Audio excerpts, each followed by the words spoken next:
जमलेल्या माझ्या सर्व मराठी बांधवांनो, भगिनींनो आणि मातांनो,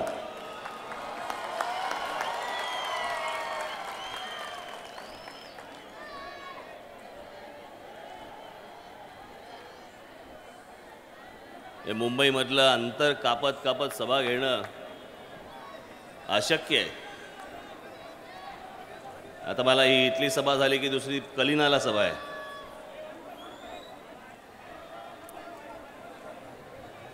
आता इथे किती वेळ बोलणार, मी तिकडे कसा पोचणार, तिकडे काय बोलणार, तिथेही लोक वाट बघतायत.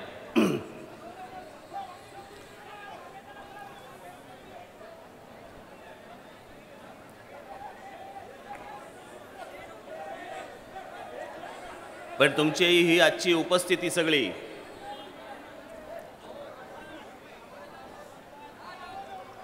हे सगळं जिथपर्यंत पोचलंय तुम्हाला लक्षात येणार नाही कुठपर्यंत पोचलंय. गर्दी ही जागा निवडून आली म्हणून समजा तुम्ही.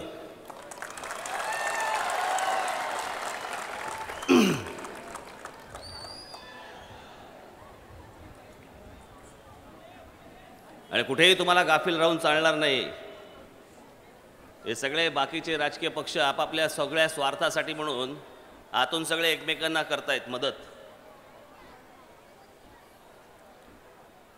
फार विचका करून टाकला या सगळ्या राजकारणाचा या लोकांनी, चारही पक्षाचे महाराष्ट्रातले या युतीवाले आणि आघाडीवाले.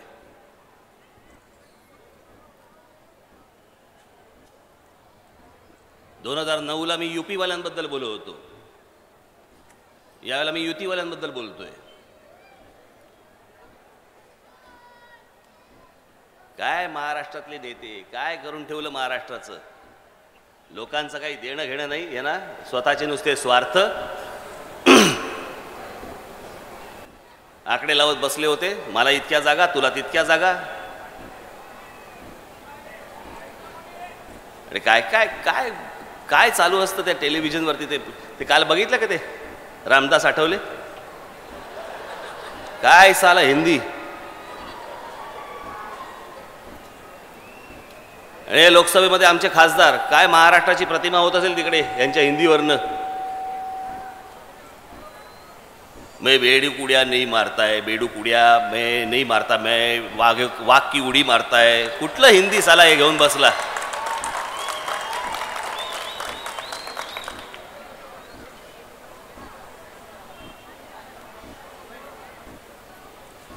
कोई ना करी मेरी नक्कल उसका हो जाएगा टक्कल. म्हणजे मी करतोय यायला जन्माला आलं बेअक्कल.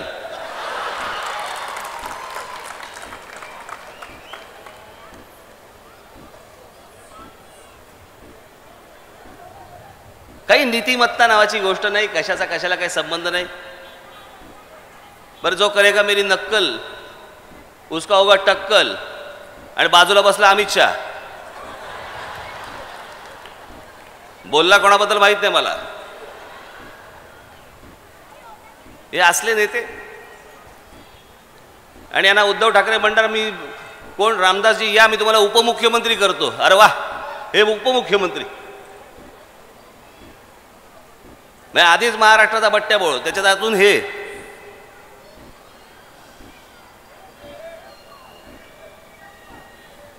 काही काही काही राजकारणाचं काही राहील, कारण याचं कारण तुम्हालाच काही किंमत नाही हो.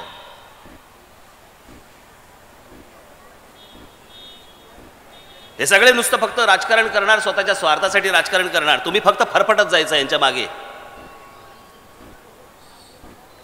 हे आपापल्या तुंबड्या फक्त भरत राहणार.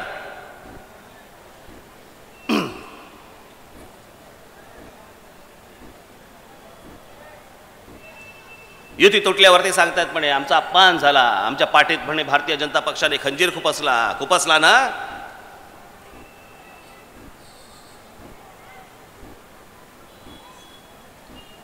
एवढा जर तुम्हाला अपमान वाटलाय, मग केंद्रामधलं मंत्रिपद का ठेवलेत अजून तुम्ही? मुंबई महानगरपालिकेमधली युती अजूनपर्यंत तुम्ही का ठेवली आहेत? का पैशाचा सोर्स आहे म्हणून? मूर्ख बनवतात तुम्हाला, मूर्ख. ह्यांचे स्वतःचे स्वार्थ जपतात, सगळ्या बाजूनी स्वार्थ जपणार. महानगरपालिकेत युती ठेवणार, केंद्रामध्ये मंत्रिपद ठेवणार, आणि इथे फक्त महाराष्ट्रात तुम्हाला सांगणार बघा बघा आमचा कसा अपमान केला, आमच्या कसा पाठीत खंजीर खुपसला. कसला पाठीत खंजीर खुपसला? सगळं अगोदर ठरलं होतं, सगळ्या गोष्टी ठरलेल्या होत्या यांच्या. हे निवडणुकीचं काय प्रकार असतो आपल्याला कदाचित अनेकदा अंदाज नसतो की बाबा नक्की काय, कशा प्रकारचे याच्या फॉर्मॅलिटीज काय असतात, नियम काय असतात, काय काय करायला लागतं, आपल्याला अंदाज नसतो.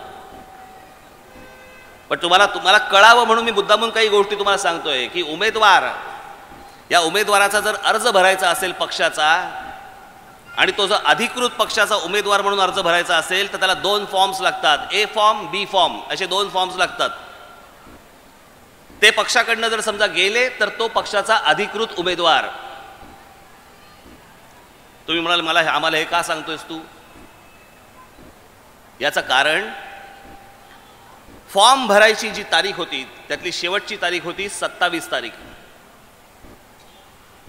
27 तारखेनंतर तुम्हाला फॉर्म भरता येणार नव्हता उमेदवारांचा. आणि ह्यांनी युत्या आणि आघाड्या कधी तोडल्या आहेत? 25 तारखेला. हातामध्ये फक्त 2 दिवस राहिलेत. विचार करा, 2 दिवस फक्त हातामध्ये राहिलेत. 27 तारखेच्या नंतर तुम्हाला फॉर्म भरता येणार नाही आणि 25 तारखेला तुम्हाला ह्यांनी युत्या आणि आघाड्या तोडून टाकल्या. तुम्हाला 2 दिवसामध्ये 288 मतदारसंघामध्ये उमेदवार मिळाले. तुम्हाला 2 दिवसामध्ये 288 मतदारसंघातल्या उमेदवारांना एबी फॉर्म देता आले. याचा अर्थ सगळी तयारी पूर्ण झाली होती. तुम्हाला बेवकूफ फक्त बनवत होते की बघा हा तोडणार का तो तोडणार.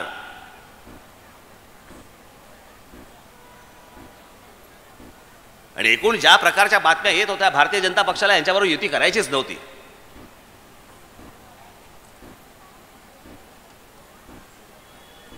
मला जवळपास 6 महिने अगोदरपासून माहिती होतं. ह्यांना माहित नव्हतं. ढोंग करतायत ते.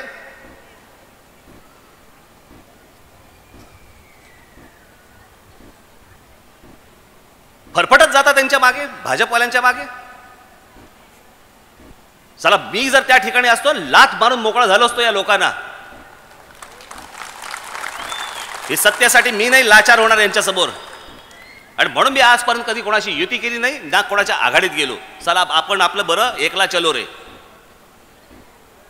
नकोच ते झंझट.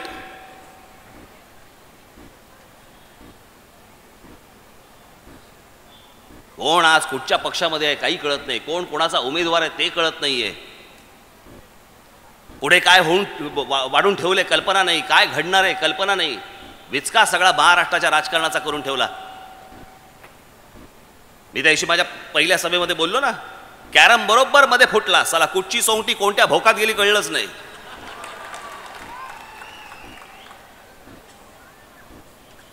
मी आता महाराष्ट्राचा दौरा करूया, विदर्भामध्ये गेलो, मराठवाड्यामध्ये गेलो. काय काय हालत आहे हो महाराष्ट्राची. या आमच्या शहरांची काय हालत आहे. कशी पसरतायत, कशी वाढतायत. काही आमच्या ट्रॅफिकला निर्बंध राहिलेला नाहीये, कुठूनही कशी गाडी येते.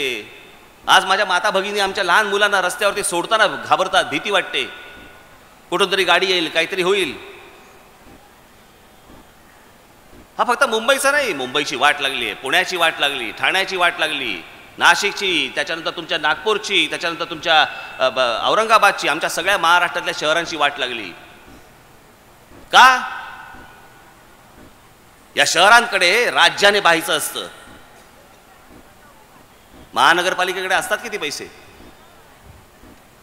ही शहरं ही राज्याने उभी करायची असतात. आमच्या राज्य करताना वेळच नाही. तुमच्याबद्दलही काही देणं घेणं नाही. बस निवडणुकीच्या वेळेला खेळखंडोबा करून ठेवायचा. मतदानाच्या दिवशीपर्यंत जिवंत राहा. मतदान केलं, काळीशाही लागली, आत्महत्या करून मोकळा झाला तरी चालेल, ही यांची भावना. या अशा प्रकारच्या ह्या निवडणुका हे सगळे लढवणार, यांना काही देणं घेणं नाही. गेले महिना, 2 महिने, 3 महिने कुठेही महाराष्ट्राच्या राजकीय अजेंड्यावरती कुठेही नाही. ना बेरोजगारांचा विषय, ना महिलांचा विषय, ना महाराष्ट्रातल्या तुमच्या ट्रॅफिकचा विषय, ना बकालपणाचा विषय शहरांचा. बस आमच्या शहरामध्ये झोपडपट्ट्या वाढतायत. बिल्डरांचं सगळ्यांचं फावतंय, कंत्राटदारांचं फावतंय, त्याच्याबरोबर या राजकीय पुढाऱ्यांचं फावतंय, या सगळ्या बाकीच्या पदाधी तुमच्या असतात ना आमदार नगरसेवक वगैरे, बस चालू आहे, माल कमवतायत माल. आम्हाला काही वाटत नाही तसं.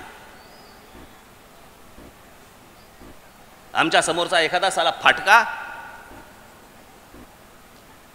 उच्चतरी पदावरती येतो आणि नंतर आम्हाला हात करत जातो.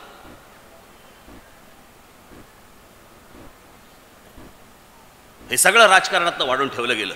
कोणी या महाराष्ट्राकडे बघायला तयार नाही, कोणी या शहरांकडे बघायला तयार नाही. काय या शहरांचे प्रश्न आहेत, काय या महाराष्ट्राचे प्रश्न आहेत. आम्हाला चांगली मैदानं मिळत नाहीत आमच्या मुलांना खेळायला, आम्हाला चांगल्या बागा मिळत नाहीत, आमच्याकडे हॉस्पिटलमध्ये गर्दी असते, एकेका बेडवरती आमच्याकडे हॉस्पिटलमध्ये 2-2 माणसं झोपलेली असतात. सगळा बोजवारा उडवून ठेवलाय, सगळा बोजवारा. कारण का? कोणाचं लक्ष नाही, कोणाला इच्छाच नाही आहे. सगळ्या नुसतं शिक्षणाचा धंदा करून टाकलाय. सगळ्या ह्या पुढाऱ्यांच्या शाळा, पुढाऱ्यांची कॉलेजेस, सगळं ह्यांच्या घरात आलं पाहिजे. सत्ता आमच्या घरात, येणारा त्यातून पैसा आमच्या घरात, सगळं आमच्याच घरात आलं पाहिजे.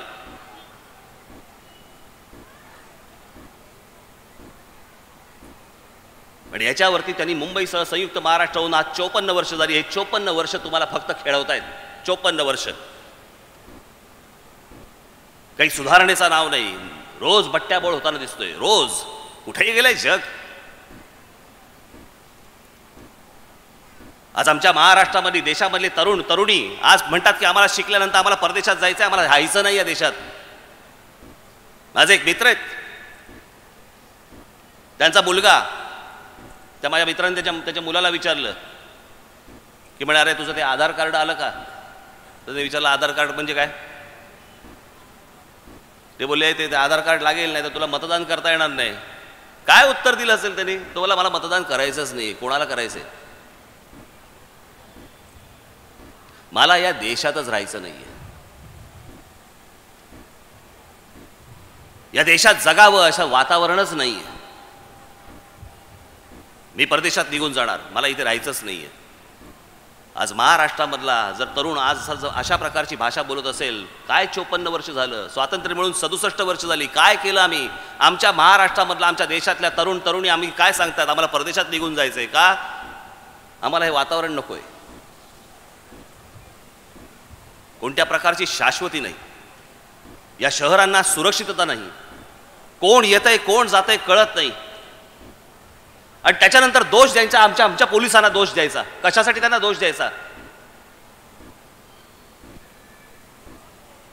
मी महाराष्ट्र पोलीस आणि मुंबई पोलिसांबद्दल तुम्हाला खास करून सांगेन की महाराष्ट्र पोलीस आणि मुंबई पोलीस जेवढे सक्षम आहेत, तुम्हाला देशात कुठच्याही राज्यामध्ये अशा प्रकारचे पोलीस तुम्हाला इतके सक्षम मिळणार नाहीत. हो पण ते तरी काय करतील? रोज बदा बदा बदा बदा आपल्या नुसत्या ट्रेन परराज्यामध्ये येत आहेत, बाहेरच्या राज्यांमध्ये येत आहेत. लोक धनाधन उतरतायत, झोपडपट्ट्या उभ्या करतायत. कोण कुठे जातोय कळत नाहीये, माहीत नाही. कोण कुठे राहतोय माहीत नाही, काय करतोय कळत नाही. ते काय करणार? कोणती यंत्रणा नावाची गोष्टच नाही. आणि मग त्याच्यानंतर आमच्याकडे बॉम्ब फुटणार, आमच्याकडे रेल्वेमध्ये बॉम्ब फुटणार. आम्ही रोज ट्रेनने जाता जाता हकनाक आमची माणसं मरणार. मी काल परवाकडे एका माझ्या भाषणामध्ये मी सांगितलं, आमचे एक परिचयाचे आहेत, माझ्या बोरिवलीला राहतात.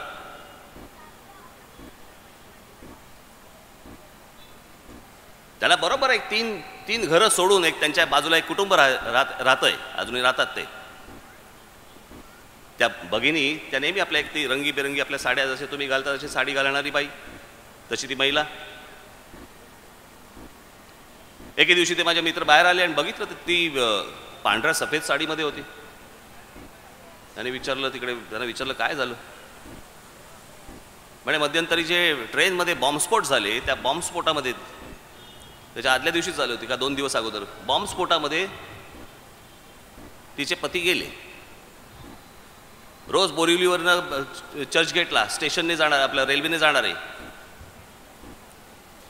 आणि ती त्यांना सांगायला लागली, म्हणे काय हो, म्हणे काय झालं? म्हणे त्यांचा म्हणे ज्याला मृतदेह माझ्यासमोर आणला, मला पाया पण पडता आलं नाही, कारण कमरेखालचा भागच नव्हता. आमच्याकडची माणसं अशी हाकनाक मारली जाणार. रोज सकाळी कुटुंबातनं बाहेर पडताना, कामाला बाहेर पडताना बायको दिवसातनं 4 वेळा फोन करणार. कशासाठी फोन करणार? फक्त बघायला जिवंत आहे की नाही.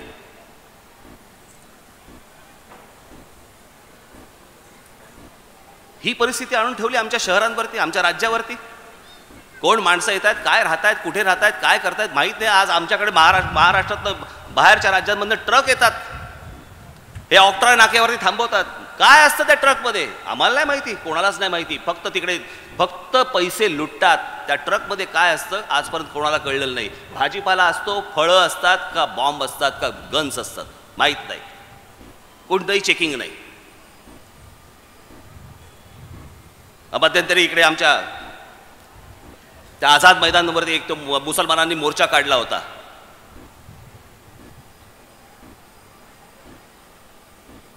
तो मोर्चा काढल्यावरती तिथे जे पोलीस संरक्षणासाठी आमच्या ज्या भगिनी होत्या, जे आमचे पोलीस तिकडे कॉन्स्टेबल होते, अधिकारी होते,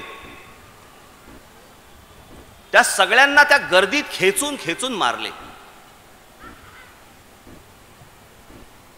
आमच्या ज्या भगिनी होत्या त्यांच्या अब्रूवर हात टाकला गेला. ज्या पोलीस भगिनी होत्या त्यांच्या अब्रूवर हात टाकला गेला. इतकी हिंमत होते.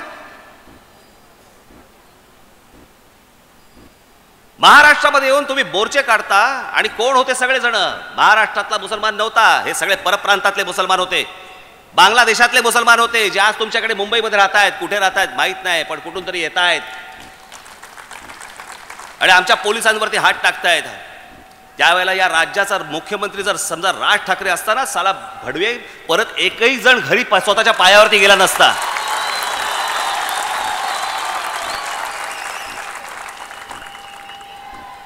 तिथेच साला नालबंदी दिली असती. बाहेर काय घरी पण हात टाकायला विसरला असता. भीतीच नाही कसली. कोणी येतंय आणि साला आमच्या लोकांना टपल्या मारून जात आहे. कारण सगळे मशगूल आहेत पैसे खाण्यात, माझ्या प्रॉपर्ट्या कमवण्यात, माझं खानदान उभं करण्यात सगळे मशगूल आहेत, सगळ्या पक्षाचे. राज ठाकरे त्याच्यासाठी नाही आलाय. मी पैसे कमवण्यासाठी आणि प्रॉपर्ट्या गोळा करण्यासाठी म्हणून राजकीय पक्ष नाही काढलाय. त्याची गरज पण नाही मला त्या गोष्टींची. मला आयुष्यामध्ये दुसरं काही जमलं नाही म्हणून मी राजकीय पक्ष नाही काढला. मला करण्यासारख्या खूप गोष्टी आहेत आणि होत्या. मी स्वतः एक चित्रकार आहे. मला इतरही गोष्टींमध्ये मला करिअर माझं करता आलं असतं, पण मला असं वाटतं मी जे जगामध्ये पाहतोय, मी जगामध्ये जे पाहिलंय ते माझ्या महाराष्ट्रामध्ये जर समजा मी आणू शकलो तर माझ्यासारखा भाग्यवान फक्त मीच असेन.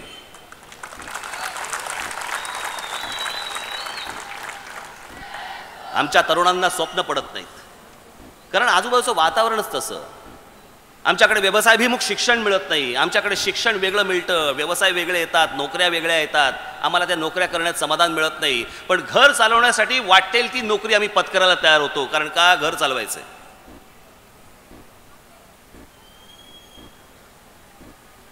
बाकीच्या देशांमध्ये बघा, तो नोकरी करणारा तरुण, त्या नोकरी करणाऱ्या तरुणी, एक चेहऱ्यावरती समाधान असतं की जी मी काम करतोय, मी जी नोकरी करतोय त्यात मला मजा येते, मला आनंद वाटतोय. आमच्याकडे काय होते? बस घर चालवायचंय, मिळेल ती नोकरी पत्करायची आहे. ह्याचं कारण आमच्याकडच्या राज्यकर्त्यांना वाटतच नाही की हा महाराष्ट्राचं भवितव्य काय असणार आहे, या महाराष्ट्रातल्या येणाऱ्या पिढ्यांचं भवितव्य काय असणार आहे, या महाराष्ट्रातल्या आजच्या तरुणांना आणि तरुणींना काय वाटतंय की जगामध्ये काय करावं. अहो, कोणती कमी आहे त्यांच्यामध्ये जरा सांगा ना. कुठच्या गोष्टीची कमी आहे? त्यांच्याही मनगटामध्ये तेवढीच ताकद आहे जेवढी परदेशातल्या तरुण तरुणींमध्ये आहे. पण संधी कुठे आहे? करणार काय? त्यांचं आपलं शोधतायत. साधी गोष्ट, आज तुमच्यामध्ये अनेक चित्रकार असतील, तुमच्यामध्ये अनेक खेळाडू असतील, काय करायचं काय? पण आमच्याकडे खेळासाठी काही नाही. अहो, साधी गोष्ट लक्षात घ्या. आमचा सचिन तेंडुलकर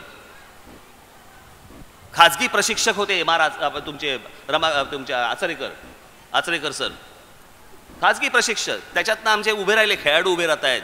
पण राज्य सरकारला कधी वाटलं नाही. की आम्ही महाराष्ट्रातल्या सगळ्या वेगवेगळ्या भागांमध्ये आम्ही स्पोर्ट्स अकॅडमी उघडली पाहिजे. माझ्याकडे आराखड्यामध्ये ती गोष्ट आहे. जसं ND आहे, नॅशनल डिफेन्स अकॅडमी आहे, तशी मला महाराष्ट्रामध्ये स्पोर्ट्स अकॅडमीज उघडायच्या आहेत. आम्ही स्वप्न पाहतो या महाराष्ट्रामध्ये की भविष्यामध्ये माझ्या महाराष्ट्रातला तरुण, माझ्या महाराष्ट्रातल्या तरुणी या ऑलिम्पिक्समध्ये मेडल घेऊन आल्या पाहिजे. पण कशा? त्यांच्या पाठीमागे उभं राहिलं पाहिजे, त्यांच्या मागे उभं राहिलं पाहिजे आपण. पण त्या दृष्टिकोनात तर काही होत नाही. पर्यटनासारखा विषय, आमच्याकडे पर्यटन मंत्री म्हटल्यानंतर त्याला तडीपारी लागल्यासारखा मंत्री असतो तो. त्याला काही किंमतच नाही, त्याच्याकडे खात्यामध्ये काही पैसेच नाहीत. पण या आमच्या महाराष्ट्रामधली आमचं वैभव आम्ही जगाला ओरडून सांगत नाही आहोत, आम्ही ओरडून दाखवत नाही आहोत की केवढा हा आमचा वैभवशाली महाराष्ट्र आहे. हो, या एका महाराष्ट्रामध्ये काय नाहीये मला जर सांगा. आमच्याकडे जंगल आहेत, आमच्याकडे 750 किलोमीटरची पसरलेली आमच्याकडे किनारपट्टी आहे. जगामध्ये 3 फक्त विवर आहेत जी उल्कापातामुळे तयार होतात. अशी 3 जगात आहेत, त्यातलं एक भारतात आहे आणि ते भारतातलं महाराष्ट्रात आहे, आमच्या बुलढाण्याला. आम्ही दाखवत नाही आहोत कोणाला, आम्ही सांगत नाही आहोत. त्याच्या आजूबाजूला झोपडपट्ट्या होत आहेत, त्यातलं सांडपाणी त्याच्यामध्ये जात आहे. ह्या आमच्या शिवछत्रपतींचे हे काय डेकोरेशन म्हणून लावलेलं नाहीये. ज्यांनी आम्हाला ऊर्जा दिली, आम्हाला जगण्याचा मंत्र दिला, ते आमचे शिवछत्रपती आहोत. त्यांचे गड किल्ल्यांच्या रूपाने उभे असलेली आमची स्मारक आहेत. आम्ही दाखवत नाही आहोत कोणाला, सांगत नाही आहोत. आम्ही आमचा इतिहास जगाला ओरडून सांगत नाही आहोत, दाखवत नाही आहोत की काय पराक्रम केला. याच महाराष्ट्रामध्ये त्या औरंगजेबाला आमच्या महाराष्ट्रामध्ये गाडला गेला. आम्ही सांगत नाही आहोत, मांडत नाही आहोत. ब्रिटिश लोकांनी शिवाजी महाराजांचा इतिहास लिहिला, फ्रेंच लोकांनी लिहिला, मोगलांनी पण लिहिला. पण आम्हाला नाही कळले आमचा महाराज, आमचा राजा काय मोठा होऊन गेला. आम्ही जगाला सांगायला तयार नाही आहोत. त्यांचे गडकिल्ले आम्ही लोकांना दाखवायला तयार नाही आहोत. तिथे कोणत्या प्रकारच्या आम्ही सोयी करायला तयार नाही आहोत. बस आम्हाला फक्त पैसे कमवायचे आहेत, आम्हाला राजकारणामधनं फक्त पैसे हवेत, आम्हाला फक्त प्रॉपर्ट्या गोळा करायच्या आहेत.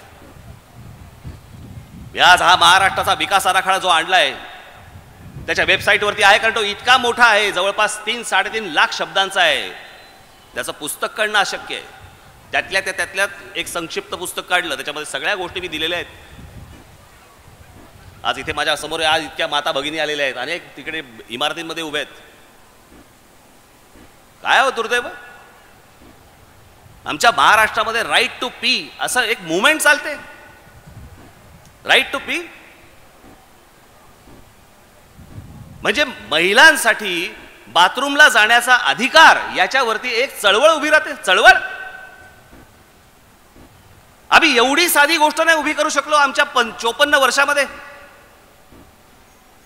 आम्ही महाराष्ट्रातल्या रस्त्यांवरती, महाराष्ट्रातल्या बागांच्या ठिकाणी, मैदानांच्या ठिकाणी, अनेक ठिकाणी आम्ही महिलांसाठी शौचालय नाही उभी करू शकलो. आणि त्याच्यासाठी चळवळ उभी करायला लागते आज महिलांना. आज महाराष्ट्रामधल्या ठिकाणी मी जिल्ह्यामध्ये फिरताना रात्रीच्या वेळेला हायवेवरती आम्हाला गाड्यांचे लाईट बंद करायला लागतात. का? आमच्या महाराष्ट्रातली, आमच्या घरातली अब्रू तिकडे शौचालयाला बसलेले असतात. आम्ही महाराष्ट्रातल्या 54 वर्षामध्ये, आम्ही स्वातंत्र्य मिळून आम्हाला 67 वर्ष झाली. आम्ही 67 वर्षामध्ये आमच्या महाराष्ट्रातल्या, आमच्या देशातल्या महिलांसाठी आम्ही शौचालय नाही उभी करू शकलो, आम्ही चांगल्या शाळा नाही उभ्या करू शकलो. ज्या उभ्या राहत आहेत त्या खाजगी, पण सरकार म्हणून काही नाही. का? कारण आमच्या पुढाऱ्यांना, आमच्या मंत्र्यांना, त्यांना ही संस्थानं उभी करायची आहेत, त्यांना प्रयत्न पैसे कमवायचे आहेत. तुमचा विचार नाही याच्यामध्ये.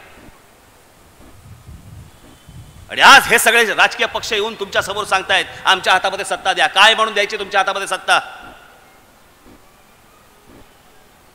आज त्या भारतीय जनता पक्षाचा प्रचार करण्यासाठी कोण पंतप्रधान येतात? बीडमध्ये त्यांनी स्टेटमेंट केलं, नरेंद्र मोदींनी स्टेटमेंट केलं. काय केलं? म्हणजे जर गोपीनाथ मुंडे जर हयात असते तर मला महाराष्ट्रात प्रचार करायची वेळच आली नसती. याच्यावरनं महाराष्ट्रातल्या आत्ता असलेल्या नेत्यांची लायकी काय त्यांनी सांगितली की गधड्यांनो, तुमच्यासाठी मला इथे महाराष्ट्रात प्रचार करायला लागतोय, कारण तुमची थोबाडं पाहून महाराष्ट्र तुम्हाला मतदान करणार नाही, मलाच परत यायला लागणार. आणि मलाच परत प्रचार करायला लागणार. म्हणजे लोकसभेच्या वेळेला पण नरेंद्र मोदी, विधानसभेच्या वेळेला पण नरेंद्र मोदी, बहुधा आता 2 वर्षानंतर मुंबई महानगरपालिका निवडणुका लागतील, तिकडे पण तेच, पुढे आमच्या ग्रामपंचायती, जिल्हा परिषद वगैरे आहेतच.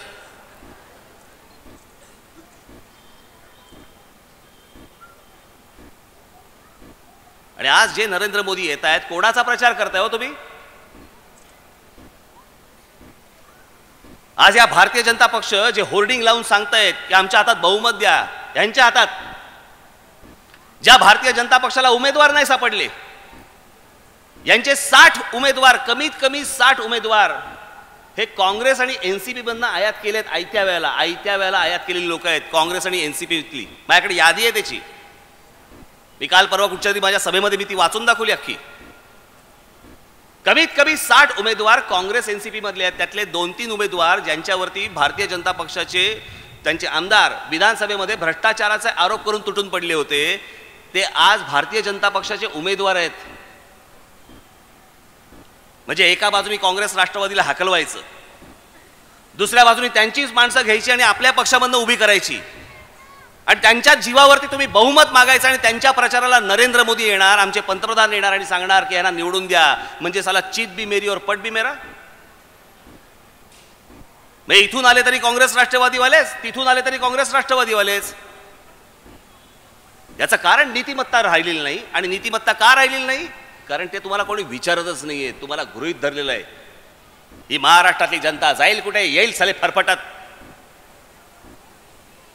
रात्रीच्या वेळेला साले पैसे फेका यांच्या समोर, नाही तर दारूच्या बाटल्या टाका. एवढ्या एका 2 गोष्टींवरती हे फरफटत येणार. इतकी वर्ष आले, आता जातील कुठे? हे जे तुम्हाला गृहीत धरलेलं आहे ना इतकी वर्ष, हे जोपर्यंत तुमचा राग जोपर्यंत बाहेर येत नाही या सगळ्या पक्षांबद्दलचा, तुमची चीड येत नाही, तोपर्यंत या महाराष्ट्रामध्ये बदल अपेक्षित करू नका. तुम्ही अजिबात करू नका. त्या बाबासाहेब पुरंदरेंचं एक अप्रतिम वाक्य आहे की एखाद्या समाजामधलं ज्यावेळेला आत्मसन्मान ज्यावेळेला मरतो ना, त्याच्या आतला मरतो ना, त्यावेळेला उरतात फक्त प्रेत. आणि या राज ठाकरेला प्रेतांवरती राज्य नाही करायचंय, अजिबात नाही करायचंय. तुमच्या मनगटातली ताकद, तुमची चीड, तुमचा राग हा या महाराष्ट्राच्या निवडणुकीमध्ये मला दिसला पाहिजे, तर मी हा राज्य करेन त्याच्यावरती आणि महाराष्ट्र पुढे नेईन. हाल तो फोकटचा मी उगवास राबणार नाही. शेवटी मी ह्या सगळ्या गोष्टी करायच्या आहेत. कोणासाठी करायच्या आहेत? त्या जिवंत मनासाठी करायच्या आहेत, त्या जिवंत मराठी मनासाठी करायच्या आहेत. ते मन जर जिवंत असेल तर काम करण्यात अर्थ आहे ना. नुसतं काम करण्यात काय अर्थ आहे? तुम्ही जिवंत आहात. या सगळ्या राजकीय 4 पक्षांचा त्यांनी जो करून ठेवलेला खेळखंडोबा आहे, तुम्हाला जो गृहीत धरून ठेवलेला आहे, या 4 पक्षांना तुम्हाला या निवडणुकीमध्ये नाकारावं लागेल, बाजूला काढावं लागेल. आजच कुठच्यातरी एका ठिकाणी मुलाखत देताना सांगितलं, 54 वर्ष या महाराष्ट्रावरती प्रयोगच केलेत ना. या पक्षाचं राज्य किंवा त्या पक्षाचं राज्य, शेवटी काय खड्ड्यातच गेला ना महाराष्ट्र. जर 54 वर्ष प्रयोग केलात, 5 वर्ष राज ठाकरेवर प्रयोग करून बघा ना, याहून अजून बट्ट्याबोळ काय होईल? याहून वाईट काय होईल अजून सांगा मला. पण या राज ठाकरेच्या हातामध्ये दिल्यानंतर जर समजा चांगली गोष्ट घडली या महाराष्ट्रामध्ये तर, आणि ती करायची इच्छा माझ्यामध्ये आहे, तो आत्मविश्वास माझ्यामध्ये आहे, तो माझा आराखडा महाराष्ट्राचा तयार आहे. मग तो विजेचा प्रश्न असेल, तो बेरोजगारीचा प्रश्न असेल, तो रोजगाराचा प्रश्न असेल, तो महिलांचा प्रश्न असेल, तो शिक्षणाचा प्रश्न असेल, तो आरोग्याचा प्रश्न असेल, तो या शहरांच्या विकासाचा प्रश्न असेल, खड्डेमुक्त रस्त्यांचा विषय असेल, अशा असंख्य विषयांवरती माझा आराखडा पूर्णपणे तयार आहे. याच्यामध्ये फक्त एवढंसं अंतर तुम्हाला कापायचं आहे आणि ते 15 तारखेला तुम्हाला कापायचं आहे. माझी तयारी पूर्ण आहे. मी पूर्ण आत्मविश्वासाने तुमच्या समोर आज आलेलो आहे. आराखडाही तयार आहे, आत्मविश्वासही आहे की होय या महाराष्ट्रामध्ये बदल घडू शकतो. पण तुमच्या मतांमध्ये पहिल्यांदा बदल घडला पाहिजे. महाराष्ट्र नवनिर्माण सेनेच्या उमेदवारांना तुम्ही प्रचंड मतांनी विजयी केलं पाहिजे. ह्या महाराष्ट्राचं बहुमत तुम्ही माझ्या हातामध्ये दिलं पाहिजे. आणि मग जो पाहाल तो फक्त तुम्ही चमत्कारच या महाराष्ट्रामध्ये पाहाल. आणि म्हणून कुठेही गाफील न राहता, कोणाच्याही बोलण्यानं कुठेही तुम्ही गाफील न राहता, माझ्या सर्व माझ्या बांधवांना, भगिनींना, मातांना माझी विनंती आहे एक संधी. मी फालतू फुकटची संधी मागत नाहीये, मी पूर्ण तयारीशी तुमच्याकडे संधी मागतोय. एक संधी द्या मला. नाही त्या संधीचं सोनं केलं तर बघा. आणि ती इच्छा माझ्याकडे आहे. मला फक्त आपण सर्वांना एकच सांगायचंय की आज मी 231 मतदारसंघामध्ये आपले सगळे उमेदवार उभे आहेत. प्रत्येक ठिकाणी मला जाणं अशक्य आहे, शक्य नाही, वेळ नाही. अशा सगळ्या परिस्थितीमध्ये मी एक जबाबदारी मतदानाची तुमच्यावरती सोपवतोय. त्याचबरोबर मी अजून एक जबाबदारी आपल्यावरती सोपवतोय.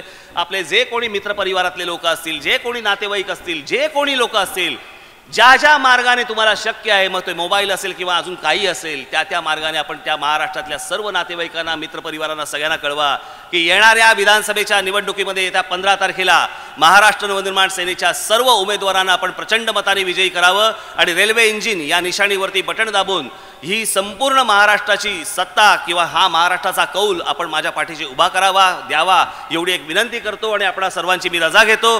जय हिंद, जय महाराष्ट्र.